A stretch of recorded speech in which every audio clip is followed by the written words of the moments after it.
Assalamualaikum warahmatullahi wabarakatuh. Kembali lagi dengan saya Nur Aisyah, mahasiswa Universitas Nasional jurusan Sastra Indonesia. Video kali ini dibuat adalah untuk memenuhi tugas mata kuliah retorika yang ketujuh, yaitu bab pertama kita akan membahas tentang sejarah ilmu retorika. Kelahiran retorika di awal pada abad ke-5 sebelum Masehi, tepatnya di Yunani, berkembang suatu ilmu yang mengkaji tentang proses pernyataan antar manusia dinamakan dengan ilmu retorika.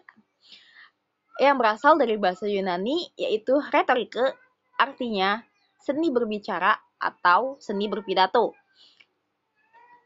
Latar belakang kemunculan ilmu retorika ini diawali dari suatu kaum yang dinamakan dengan kaum sofis yang memberikan pernyataan bahwa pemerintah harus dibangun berdasarkan pilihan warganya sendiri. Inilah salah satu yang dinamakan dengan bentuk retorika atau ilmu retorika. Jadi, retorika sangatlah penting dalam pembentukan pemerintahan, mengelola pembicaraan demi kemenangan adalah pendapat dari Georgias pada tahun 480 sampai dengan 370 sebelum Masehi. Yang kedua ada teori Cicero pada tahun 106 sampai dengan 43 sebelum Masehi. Cicero ini merupakan seorang filsuf Romawi yang mengembangkan pengelolaan kalimat dan gagasan, yaitu mengembangkan suatu istilah baru disebut sebagai orasi atau kata lain dari atau sebutan lain dari retorika.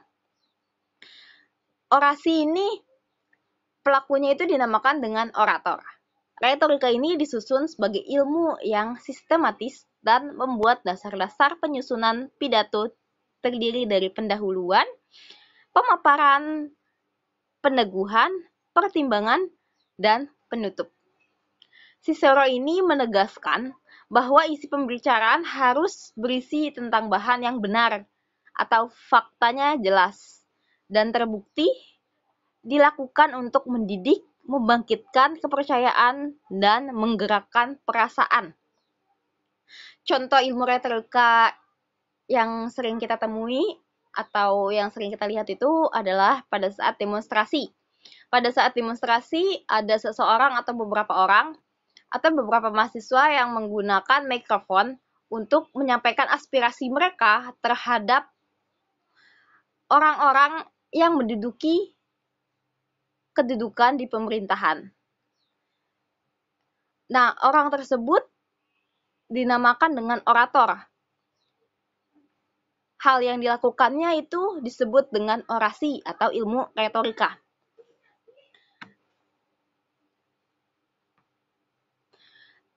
Bab kedua masuk ke dalam bab storytelling. Storytelling terdiri dari dua kata, yaitu story yang artinya cerita, menceritakan kejadian nyata atau fakta. Sedangkan telling itu adalah presentasi secara fisik kepada audiens. Jadi, storytelling itu adalah menceritakan kisah nyata atau presentasi kepada audiens atau penonton. Yang menceritakan atau yang menjadi pembicara itu disebut sebagai storyteller, sedangkan yang mendengarkan itu disebut sebagai audiens atau penonton. Storyteller itu tugasnya adalah menyajikan gagasan, sedangkan audiens itu membangkitkan imajinasi. Ketika storyteller itu bercerita atau menceritakan tentang kisah yang diceritakan atau diangkat melalui novel, komik, cerpen, drama, dan lain-lain, audiens itu membangkitkan imajinasi. Audiens dalam menangkap gagasan. Interaksi. Terjadi interaksi antara audiens dengan storyteller. Di sini ada gambar bulan sabit, matahari, love, tanda hati, atau gambar senyum. Ketiga gambar ini atau simbol menggunakan storyteller sederhana, menyampaikan gagasan atau menstimulasi imajinasi dan interaksi kata.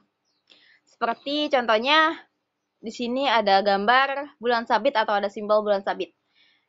Mungkin dalam storyteller itu dia itu menceritakan atau mengkisahkan kejadiannya itu terjadi pada malam hari atau siang hari, atau dia menggambarkan rasa gembira, cinta yang disimbolkan dengan tanda hati dan tanda senyum.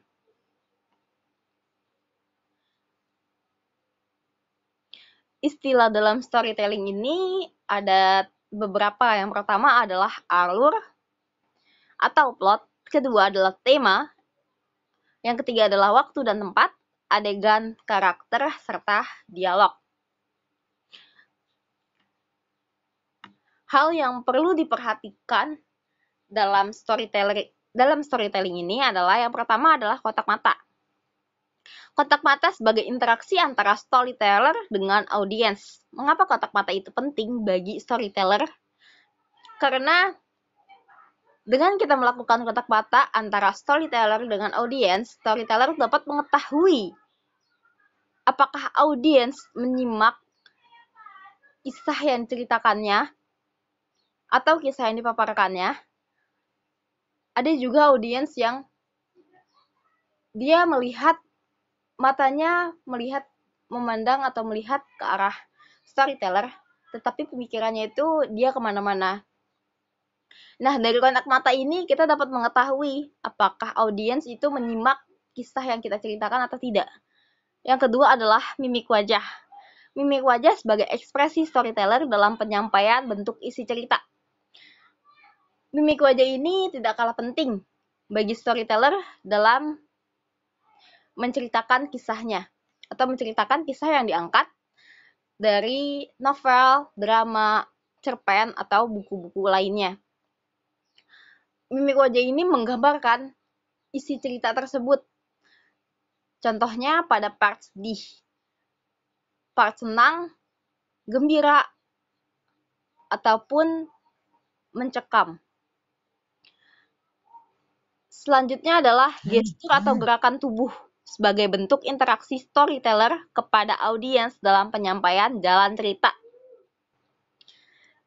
Selanjutnya adalah suara sebagai bentuk interaksi storyteller kepada audiens untuk merefleksikan suasana isi cerita, yaitu menegaskan cerita tersebut, apakah cerita tersebut sedih, senang, gembira, ataupun hal lainnya, dan menirukan suara karakter tokoh seperti suara pintu, suara ayam, seperti suara binatang, suara kambing, suara sapi.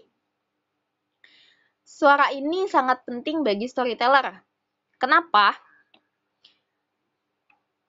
Contohnya, saat storyteller menceritakan kisah yang sedih, pasti storyteller itu menggunakan suara yang sangat kecil atau sangat rendah. Kenapa?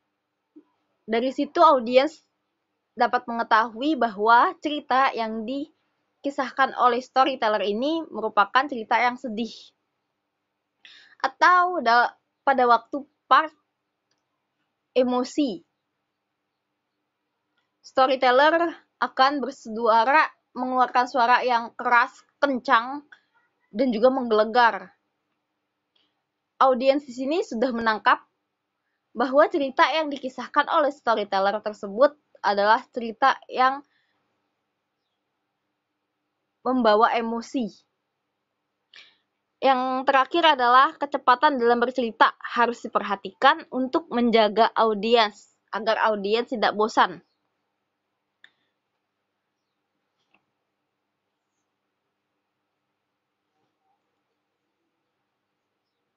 Selanjutnya adalah alat peraga yang digunakan storyteller dalam penyampaian isi cerita, seperti kostum ataupun boneka. Contohnya adalah Eri Susan. Eri Susan itu dia menggunakan alat peraganya itu berupa boneka, di mana dia itu menirukan suara.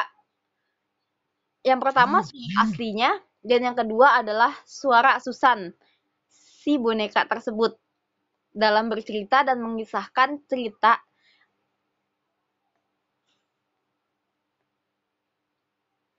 Selanjutnya,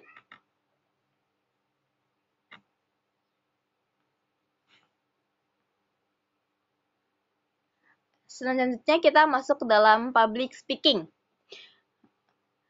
Bagaimana saya bisa menjadi pembicara yang baik? Self-confidence dan the speaker are not born but are willed. Kenapa sih banyak orang sangat takut berbicara di depan umum? Penyebabnya itu adalah gugup. Dari rasa gugup ini dapat menimbulkan pada saat kita ingin berbicara di depan umum, tahu-tahu kita kebelet ingin ke toilet atau berkeringat dan lain-lainnya. Itu diawali dengan rasa gugup atau rasa ketidakpercayaan diri kita untuk berbicara di depan umum. Komunikasi efektif, umpan balik, mengenali siapa penerima pesan, tatap muka audiens, bahasa yang sopan, simple, agar mudah dimengerti, merupakan hal yang harus diperhatikan dalam public speaking, dalam berbicara di depan umum. Komunikasi yang efektif, umpan balik. Saat kita berbicara di depan umum atau presentasi di depan umum, biasanya kita harus menggunakan umpan balik, yaitu seperti tanya jawab antara pembicara, pemateri dengan audiens atau penonton. Yang kedua, mengenali kita berbicara dengan siapa. Tidak mungkin kita berbicara dengan anak SD, tetapi topik yang kita angkat itu adalah hal tentang yang berbau remaja atau umur yang di atas 18 tahun. Selanjutnya adalah tatap mata audiens. Tatap mata audiens. Kontak mata. Kontak mata sangat perlu bagi pemateri, agar pemateri mengetahui seberapa pahamkah audiens atau penonton terhadap pemaparan atau penjelasannya mengenai materi tersebut. Bahasa yang sopan, simple, agar mudah dimengerti. Biasanya penyebab dari rasa gugup dalam berbicara di depan umum itu, solusinya itu adalah yang pertama, sering latihan. Mungkin kita bisa latihan di depan cermin sambil kita membawa teks materi yang akan kita presentasikan. Yang kedua adalah berdoa. Know yourself, know your audience, know your material. Tips presentasi di sini yaitu menurut saya, persiapkan dan kuasai materi. Yang kedua, kontak mata. Yang ketiga, body language. Dan yang keempat, bahasa serta intonasi yang jelas. Yang selanjutnya adalah komunikasi dua arah atau umpan balik. Sekian presentasi dari saya, lebih dan kurangnya mohon dimaafkan. Wabillahi taufiq wal hidayah. Wassalamualaikum warahmatullahi wabarakatuh.